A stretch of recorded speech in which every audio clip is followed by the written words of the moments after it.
Chapter 1 Souvenir. Friday, October 19, 2018. Audria's voice floats to me like a scent of roses across the dark, abandoned garden. First since, then followed.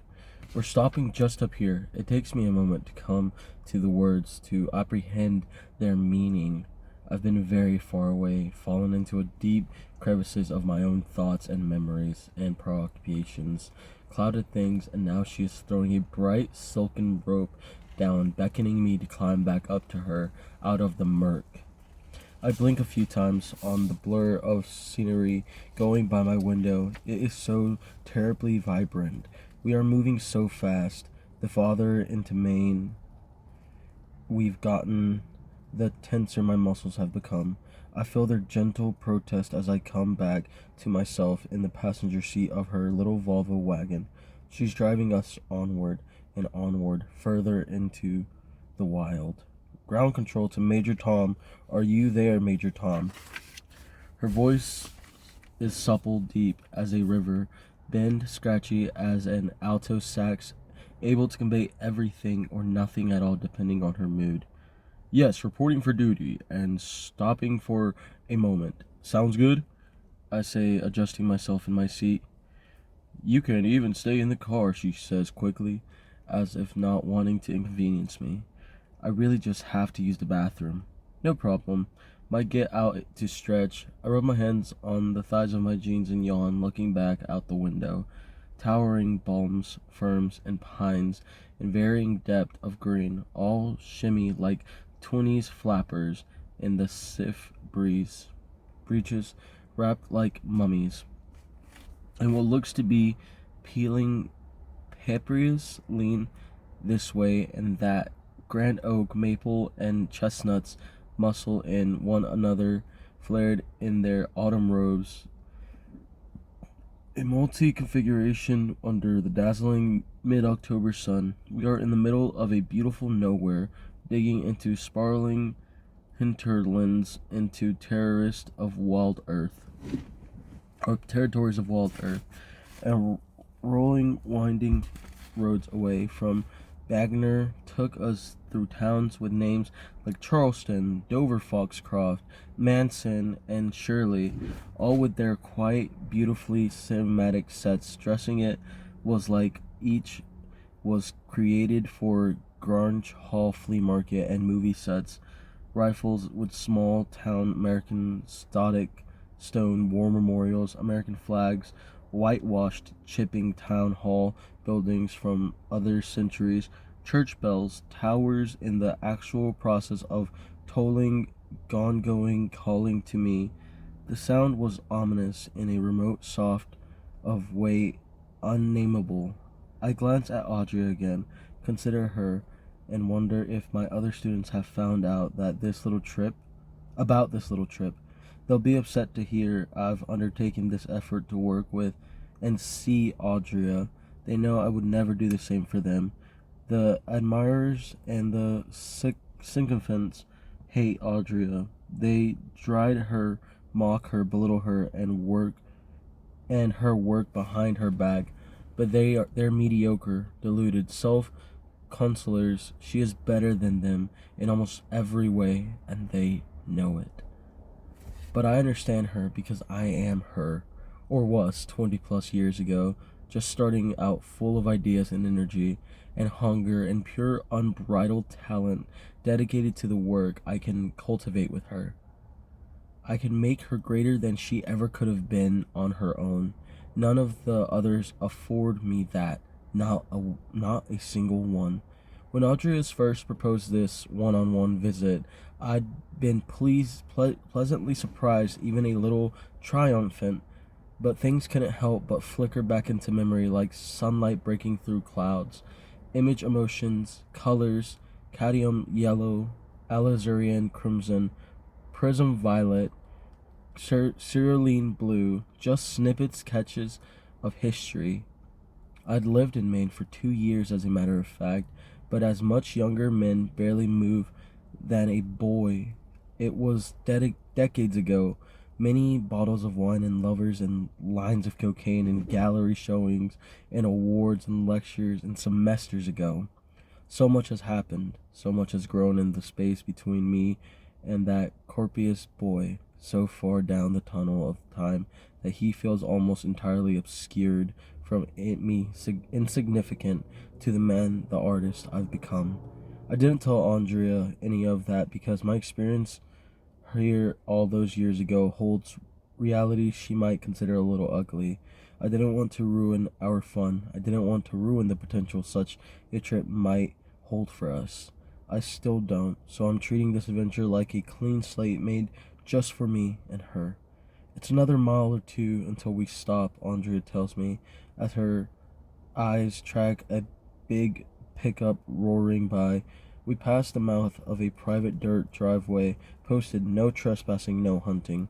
A sign at its edge says the dirt drive cuts in winding paths up a steep embankment through trees and gone a scar in the hillside halfway up the densely forested slope. I see whirls of gray smoke lifted into the crystalline sapphire sky. I glaze over at Andrea, thinking of the desolation and beauty, the shockingly potential of pure color. I can see you here, I tell her, nodding. I see you in this place. You do? Yes. I thought you were mad to not go abroad to complete your thesis. Absolutely mad. Every young artist, every good artist needs differences. It pushes you forward, opens up the imagination to go out there and see the world. She smiles faintly, sagely as she listens to me, to the bite-sized version of this speech of mine she's heard many times before. I know what my paintings need. They don't need Istanbul. They need... She takes a deep breath and then gestures around us, breathing out a sigh of pleasure. This, and all of the money from the departmental awards will keep me comfortable right here. Seeing it now, like this, my guess is you're right. It suits you. It suits your work. And wait until you see what I've been up to since my last update. Any doubts will be cleared away. There's a devilish little twinkle in her eye. Reminds me of myself right before unveiling a masterwork to a hungry audience. The anticipation, the excitement. You sound confident. I am confident, she replies. Sure, as granite light as a summer breeze as ever. I think not without some prickliness, but the sudden joyful flash of her teeth and the uptick of her lip into a smile.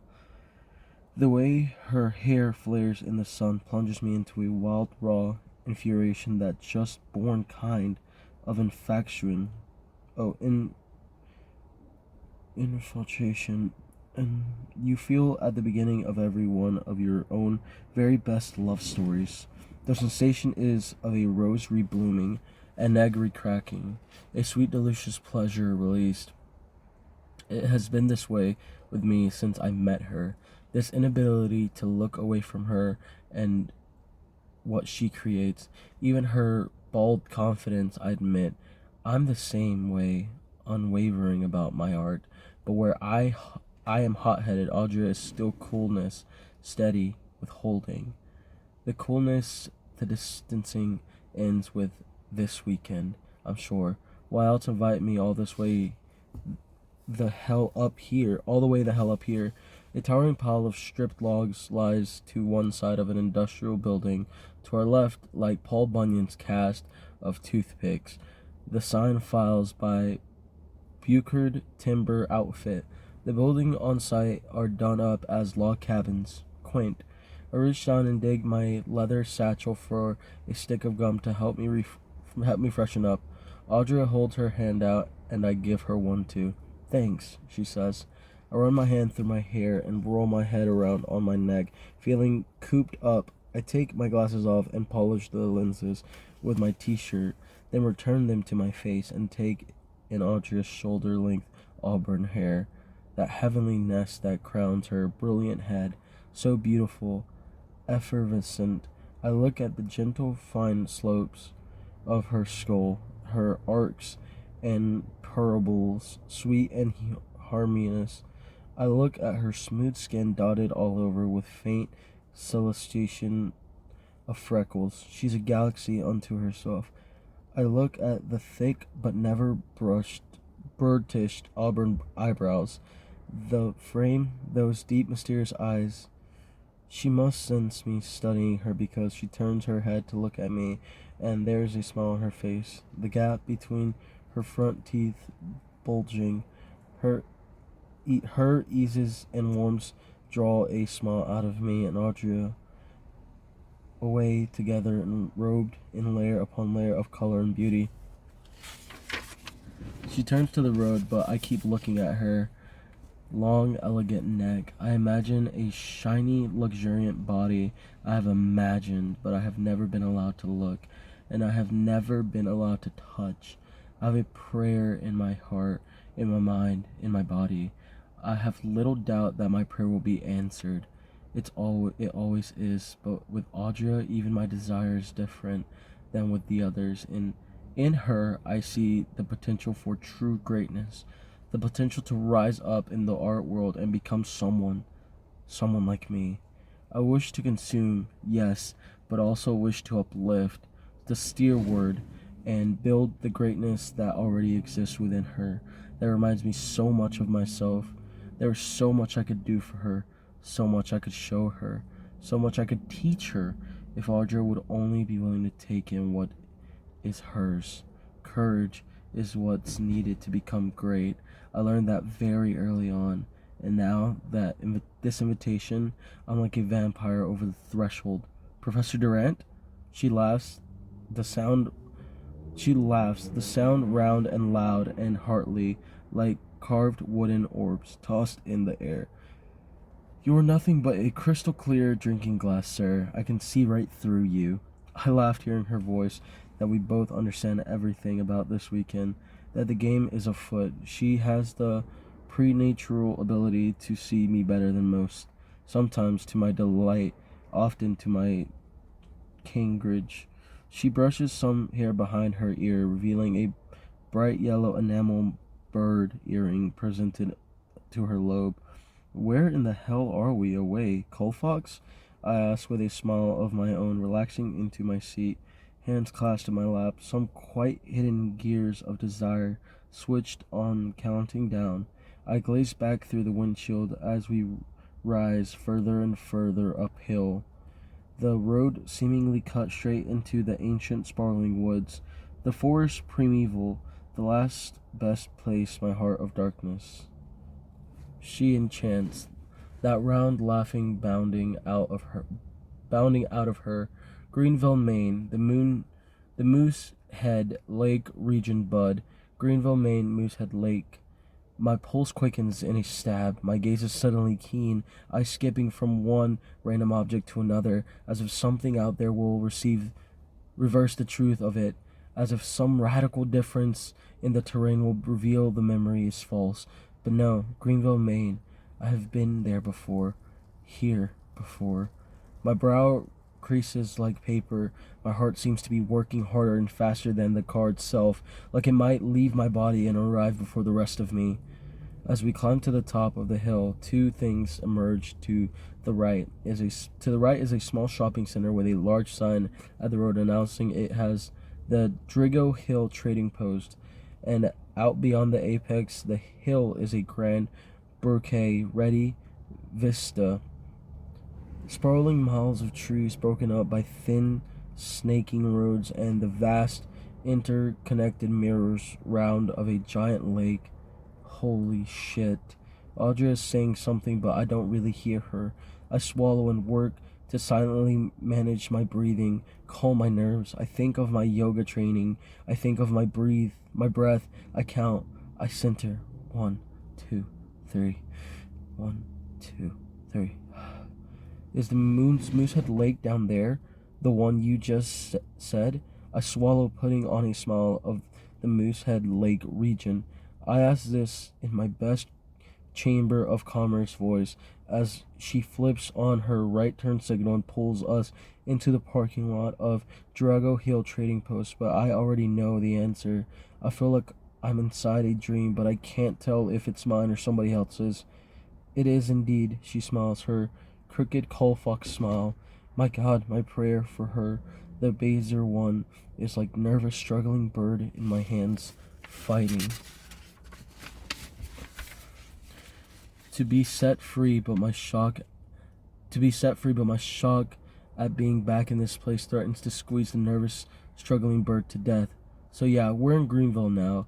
Her eyes pace back and forth quickly across the parking lot, watching for any cars coming towards us from any angle.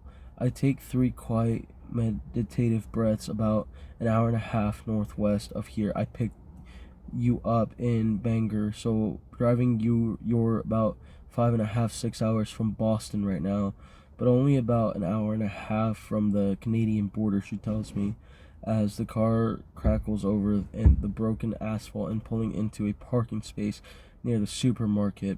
Part of the trading post. Does that help to orient you a little? Her hinky smile returns. I bet you didn't even Google it before you came, she says, throwing the wagon into park.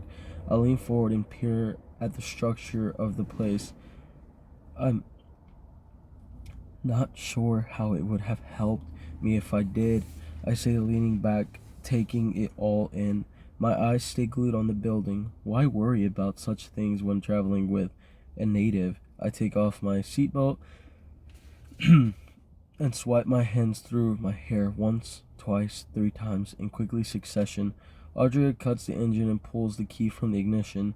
A need pulses through me to touch her, as if feeling her body might ground me, might save me, but I don't touch her. Not yet. No. You have the faith of an altar boy. When Audrey Colfax is your God, a man's faith can be boundless. I reply with a slight delay. I lean forward toward the sloped glass of the windshield. She tosses her head back and laughs again, that big, unaffected laugh. I look over at her, my gaze ungulging from the trading post. Now tell me, Professor Durant, she says, her voice almost a whisper, am I a cruel God or a benevolent God? I want to bite those pretty lips of hers, nick them with my teeth, speckle them with blood, hold fast to my prayer. Max? You are a creature of kindness, I say, low and slow, leading down my pre-Morse path. Something about looking at her steadiness me a bit. Her eye broods with energy. I can feel. I know the look well. I have seen it on the faces of so many lovers and soon to be lover. She draws away from me, laughing herself, and pulls her purse onto her lap from the back seat. I have the house stocked with just about anything and everything we could ever need, but I have to use the restroom. You stay here. I'll be right back. Audrey, I say, and find I'm not sure what follows it. She turns and looks at me. Those milk chocolate eyes in her drip into me, her lips slightly parted, perfect little raspberry. Hesitation rises and makes me stop, knowing that if I go much further, I won't have any choice. How far to your place? It's almost a plea. 40 minutes, she says. Can I bear 40 minutes? I sit back in my seat, taking a few breaths, trying to reverse biology.